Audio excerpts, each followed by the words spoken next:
Hello बच्चों, आज का अपना टॉपिक है capacitance of capacitor when dielectric slab of dielectric constant K end of thickness T is kept between the plate of capacitor.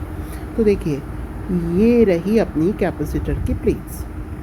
Okay, चलिए अब एक प्लेट पर चार्ज होगा प्लस Q, एक प्लेट पर चार्ज होगा माइनस Q। इसका area of cross section plate का A, and because of this charge the surface charge density will become Q upon A। इतना हम जानते हैं। अब क्या है, the distance between the plate is बेटा D। Okay, and now what we did, we insert here और we kept here a slab of dielectric constant K। अब पोलराइजेशन के कारण क्या होगा, ये आपकी पॉजिटिव प्लेट है तो इसके अंदर यहाँ नेगेटिव चार्ज स्टोर हो जाएगा और यहाँ पे बच्चों कौन सा हो जाएगा, पॉजिटिव चार्ज। अब कैपेसिटर की प्लेट के कारण यहाँ एक इलेक्ट्रिक फील्ड है जिसकी डायरेक्शन क्या है, positive to negative field. Negative plate, इसको हम कह देते हैं E0। ओके, डाई इलेक्ट्रिक के कारण भी, पोलराइजेशन के कारण भी एक इलेक्ट्रिक फील्ड इंड्यूस हो गया। Okay, this is due to polarization. Suppose this electric field is E. Is it clear?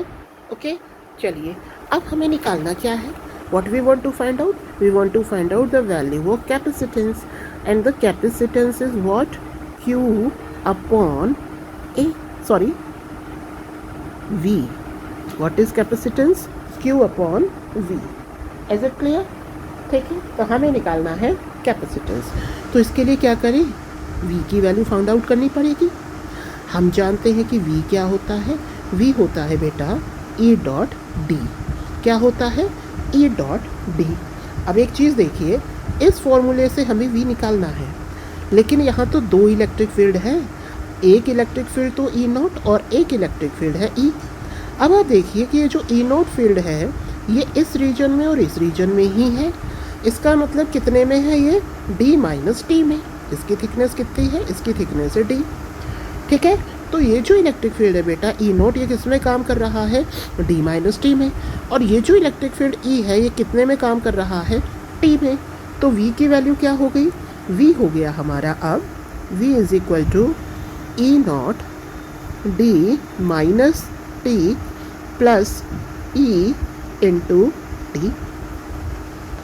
अब हम जानते हैं कि कैपेसिटर की प्लेट्स के बीच में जो इलेक्ट्रिक फील्ड होता है, हमने लास्ट वीडियो में इसको बेटा डिस्कस किया था कि इलेक्ट्रिक फील्ड की वैल्यू होती है सिग्मा अपॉन एप्सिलॉन नॉट। इसी तरीके से अगर आप E बताना चाहें तो E की वैल्यू क्या हो जाती है, E की वैल्यू हो जाएगी सिग्मा अपॉन एप्सिलॉन। ये वैल्यूज़ अगर हम पुट करते हैं तो V क्या हो गया, V is equal to sigma upon epsilon naught D minus T plus sigma upon epsilon into T। Okay, अब क्या करें, जो हमारा C की वैल्यू थी, C is equal to Q upon V, इसमें हम V की वैल्यू पुट करते हैं। ओके, और Q को क्या लिख सकते हैं, Q को हम लिख सकते हैं सिग्मा A। हमने पहले यहाँ डिस्कस कर रखा है, sigma is what, Q upon A। चलिए आगे चलते हैं। देखिए, ये हो गया Q। V की वैल्यू में सिग्मा को आप कॉमन ले सकते हैं, तो इट इज सिग्मा।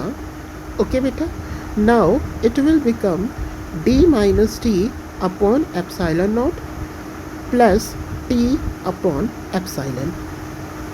ओके, अब क्या करें, अब यहाँ पर ये क्या है, दिस इज एप्सिलॉन। हम जानते हैं कि डाइइलेक्ट्रिक कांस्टेंट K जो कि एप्सिलॉन R के बराबर होता है and it's value is epsilon upon epsilon naught. तो यहाँ से हम एप्सिलॉन को क्या लिख सकते हैं, K एप्सिलॉन नॉट। ओके, तो इस एप्सिलॉन की जगह अगर हम ये वैल्यू पुट करें और इससे इसको कैंसिल कर दें तो क्या आता है हमारे पास, C is equal to A upon, देखिए यहाँ पे था D minus T upon epsilon naught, तो ये हमारा बन जाता है D minus T upon epsilon naught. यहाँ पे था प्लस T अपॉन एप्सिलॉन, तो ये हो जाता है plus T upon K epsilon naught. Okay. अब डिनोमिनेटर में आप देखिए 1/ε0 कॉमन आ रहा है, तो it will become C is equal to A। यहाँ से हमने 1/ε0 अगर कॉमन ले लें तो क्या बचता है, D minus T plus T upon K। Okay, चलिए अब देखिए, अगर इस अब ये 1/ε0 है तो ऑब्वियसली ऊपर आएगा, तो it will become ε0 A upon D minus T plus T upon K। तो ये हो गया हमारा कैपेसिटेंस। अगर आप चाहें तो डिनोमिनेटर में D कॉमन ले लीजिए, तो क्या बनेगा 1 minus T upon D plus 1 upon के टी अपॉन डी। इससे ये क्या बन जाता है, ये बन जाता है C0। मतलब जब ये आपका नॉर्मल कैपेसिटेंस है, जब आपने कोई भी स्लैब नहीं रखी, तो it will become 1, okay, plus क्या कॉमन आ रहा है इन दोनों में, T अपॉन डी, तो T upon D 1 upon K minus 1। So this is the capacitance when we kept a dielectric slab of thickness T in between the plate of the capacitor। अब साथ ही बच्चों एक चीज़ और कर देते हैं, क्या चीज़, कि अगर हम कैपेसिटर की प्लेट्स के बीच में डाई इलेक्ट्रिक की जगह अगर कंडक्टिंग स्लैब रख दें, कैसी, कंडक्टिंग, ठीक है, कैसा मटेरियल है, कंडक्टिंग मटेरियल की स्लैब अगर रख दें तो क्या होगा। अब आपने इलेक्ट्रोस्टैटिक शील्डिंग में और जब ये कैपेसिटर पढ़ा था तो उस समय आपने जो कंडक्टर हैं, ठीक है, उनकी क्वालिटीज़ पढ़ी थी। आप जानते हैं कि कंडक्टर के अंदर इलेक्ट्रिक फील्ड क्या होता है, 0। अगेन मान लो ये T थिकनेस की है, the separation between the plate of the capacitor is D। तो अब इसके बीच में तो बेटा इलेक्ट्रिक फील्ड 0 ही हो गया। इलेक्ट्रिक फील्ड कहाँ एग्जिस्ट कर रहा है, इलेक्ट्रिक फील्ड तो यहाँ प्लेट्स के बीच में एग्जिस्ट कर रहा है, जिसकी वैल्यू है E0। तो यहाँ पर अब कैपेसिटेंस क्या हो जाएगा, C इज इक्वल टू वही Q अपॉन V। V क्या होगा, V इज़ अगेन E0, और यहाँ E0 कितने में काम कर रहा है, E0 केवल यहाँ है, इसके अंदर तो इलेक्ट्रिक फील्ड है ही नहीं, तो E0 into D minus T, ये वैल्यू यहाँ रखेंगे, ओके। और E0 की वैल्यू क्या होती है, हमें मालूम ही है, that is sigma upon epsilon not. Is it clear.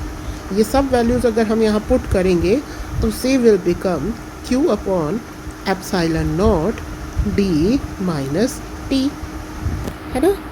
And again C is equal to Q को क्या लिख सकते हैं, सिग्मा A डिवाइडेड बाय क्या था, E0 D माइनस टी।